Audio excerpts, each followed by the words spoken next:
My name is Stuart Duncan, but I'm actually probably better known online as Autism Father. That's me on the internet. I know the resemblance is uncanny. But I'm going to talk a little bit today about Minecraft. That's my Minecraft character. But if you don't know the game very well, don't worry too much about it. It's just the medium that I used at the time to fill a need. And what I want to talk about applies to pretty much every situation. So about 4 years ago, I started a Minecraft server for children with autism and their families, and I called it AutCraft. And since then, we've been in the news all around the world on television and radio and magazines. BuzzFeed called us one of the best places on the internet. We're also the subject of an award-winning research paper called Appropriating Minecraft as an Assistive Technology for Youth with Autism. It's a bit of a mouthful, but you get the idea, I think. So I want to talk a little bit about that research paper and what it's about. But first I have to give you a little bit of history on how the server came to be. Back in 2013, everybody was playing Minecraft, kids and adults alike, with and without autism, of course. But it was the big thing. But I saw parents on social media reaching out to other parents asking if their autistic children could play together.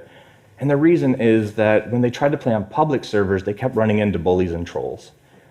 When you have autism, you behave a little differently sometimes a lot differently. And we all know that a little bit of difference is all you really need for a bully to make you their next target. So these terrible, terrible people online, they would destroy everything that they tried to make. They would steal all their stuff, and they would kill them over and over again, making the game virtually unplayable. But the worst part, the part that really hurt the most, was what these bullies would say to these kids. They'd call them rejects and defects and retards. And they would tell these kids, some as young as 6 years old, that society doesn't want them and their own parents never wanted a broken child, so they should just kill themselves. And of course, these kids, you'd understand, they would sign off from these servers angry and hurt. They would break their keyboards. They quite literally hate themselves, and their parents felt powerless to do anything. So I decided I had to try and help.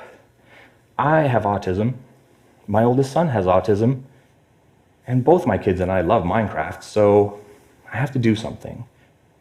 So I got myself a Minecraft server, and I spent some time, built a little village with some roads and a big welcome sign in the sky and a lodge up on a mountaintop, and tried to make it inviting. The idea was pretty simple. I had a whitelist so that only people that I approved could join. And I would just monitor the server as much as I could, just to make sure that nothing went wrong. That was it. That was the whole promise, just to keep the kids safe so that they could play. When it was done, I went to Facebook and posted a pretty simple message just on my friends list, not publicly. I just wanted to see if there was actually any interest in this and if it really could help. Turns out that I greatly underestimated just how much this was needed, because within 48 hours, I got 750 emails. I don't have that many Facebook friends. Within 8 days, I had to upgrade the hosting package 8 times, from the bottom package to the most expensive package they had. And now, almost 4 years later, I have 8,000 names on the whitelist from all around the world. But the reason I'm up here today to talk to you isn't just because I gave kids a safe place to play. It's what happened while they played. I started hearing from parents who said that their children were learning how to read and write from playing on the server. At first, they spelled things the way they sound, like most kids do, but because they were part of a community, they saw other people spelling the same words properly, and they just picked it up. I started hearing from parents who said that their nonverbal children were starting to speak. They only talked about Minecraft, but they were talking. Some kids were making friends at school for the first time ever. Some were starting to share and even give things to other people. It was amazing.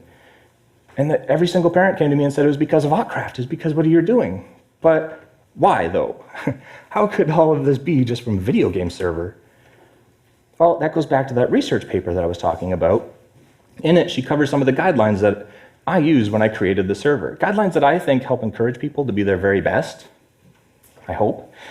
For example, communication. It can be tough for kids with autism. It can be tough for grown-ups without autism. But I think that kids should not be punished. They should be talked to.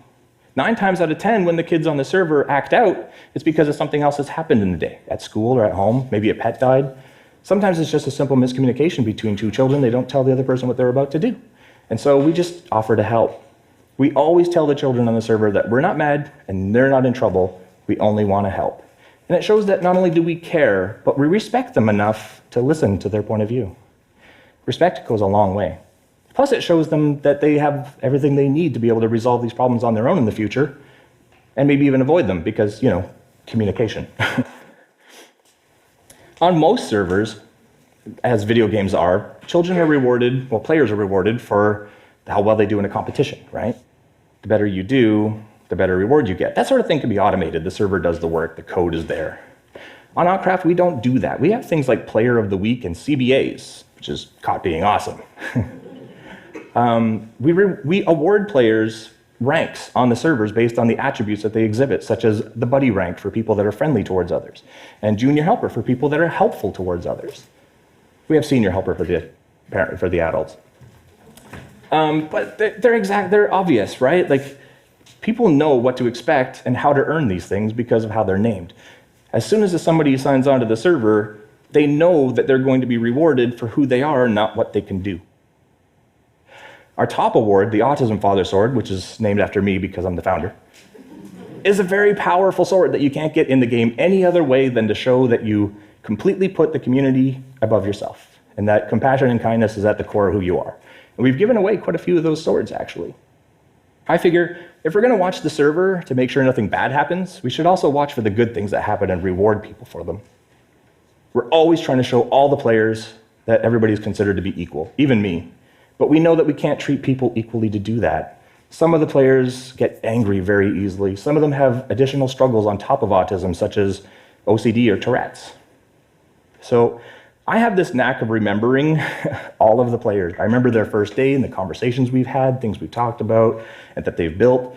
And so when somebody comes to me with a problem, I handle that situation differently than I would with any other player, based on what I know about them. For the other admins and helpers, we document everything so that whether it's good or bad or a concerning conversation, it's there so everybody is aware. I want to give you one example of this one player. He was with us for a little while, but at some point he started spamming dashes in the chat, like a big long line of dashes all the way across the screen. And a little while later, he'd do it again. And so the other players asked him not to do that. He'd say, okay, and then he'd do it again. So it started to frustrate the other players. They asked me to mute him or to punish him for breaking the rules, but I knew there had to be something more to it. So I went to his aunt, who's the contact that I have for him, and she explained that he had gone blind in one eye and was losing his vision in the other. So what he was doing was splitting up the chat into easier to see blocks of text, which is pretty smart. So that very same night, I talked to a friend of mine who writes code, and we created a brand new plugin for the server that makes it so that any player on the server, including him, of course, could just enter a command and instantly have every single line separated by dashes. Plus, they can make it asterisks or blank lines or anything they want, whatever works best for them. We even went a little bit extra and made it so that it highlights your name, so that it's easier to see if somebody mentions you. It's just one example of how doing a little bit extra, a small modification, still helps everybody be on equal footing, even though you did a little extra just for that one player. The big one is to be not afraid. The children on my server are not afraid. They are free to just be themselves. And it's because we support and encourage and celebrate each other. We all know what it feels like to be the outcast and to be hated simply for existing. And so when we're together on the server, we're not afraid anymore. For the first 2 years or so on the server, I talked to 2 children per week on average that were suicidal. But they came to me because I'm the one that made them feel safe. They felt like I was the only person in the world they could talk to.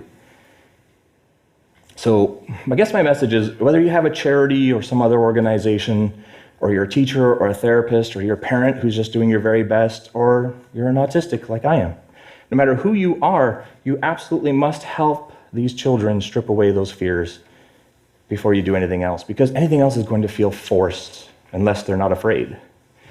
It's why positive reinforcement will always do better than any form of punishment. They want to learn when they feel safe and happy. It just happens naturally. They don't even try to learn. These are words from the kids on the server to describe the server.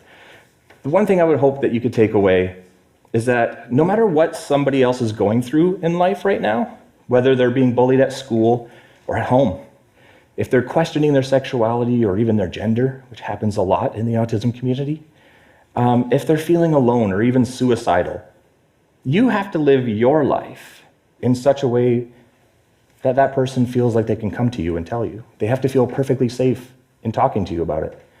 If you want to see a group of autistic children kids who society wrongly thinks are supposed to be antisocial and lacking in empathy. You want to see them come together and build the most compassionate and friendly and generous community you've ever seen, the kind of place that people will write about as one of the best places on the internet. They'll do that. I've seen it. I'm there every day. But they have some huge obstacles that they have to overcome to do that. And it would be really helpful to have somebody there who could help to show them that the only thing they really have to fear is self-doubt. So I guess I'm asking you to please be that person for them. Because to them, those kids, it means everything. Thank you very much.